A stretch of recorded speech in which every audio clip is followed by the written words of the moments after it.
Brilliance Audio. A Cruel Arrangement by Tijan. Performed by Jason Carpenter and Brooke Bloomingdale. I had a problem. I was pointing a gun at a guy with green makeup on his face, and I kept thinking how he looked like that goblin guy from one of those superhero movies. A bubble of laughter was coming up in my sternum. I tried stopping it, I did. But once it was past my throat, it was hopeless. I bent over, my gun still in the air, and the laughter was kapoosh, totally coming out of me. I winced, hearing a note of hysteria on the edge of it. "Molly!" That was my employee who was on the ground, his arms folded behind his head as he lay on his stomach, and I could hear how horrified he was. I raised my head back up, steadied my arm, and cleared my throat. "Let's review the changes that just happened here. You," I shook my gun, indicating the green guy, "came in here to my bowling alley to rob us, correct?" He had a rifle aimed at me, and it was at this point I realized how crazy I really was. Like, seriously crazy. A rifle against my handgun, and I was laughing? I was verging on lunacy. A lunatic. Me. But he was wearing green makeup, so there could be an argument about who was the more irrational one in this situation. "You do this sort of thing often?"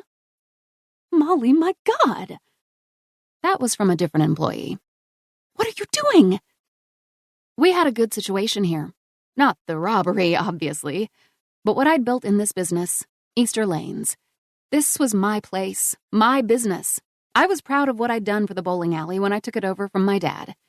He'd already run it into the ground, so I seized an opportunity when he was particularly vulnerable. And he was a low-life street gambler, so those moments were fairly common. We were talking twice a month, but this time was when he was up a literal shit creek and he had no one to come and save him. So me, being his daughter, well, I took a page from his book. I conned him. Meaning, he called me for bail money, and he seemed extra frenzied to get out of there, which probably meant there was someone on the inside who wanted to give him some sort of beating. I told him I wouldn't post his bail until he gave me the bowling alley. I was aware that some debts came with the business, but at that point in my life I had nothing to lose.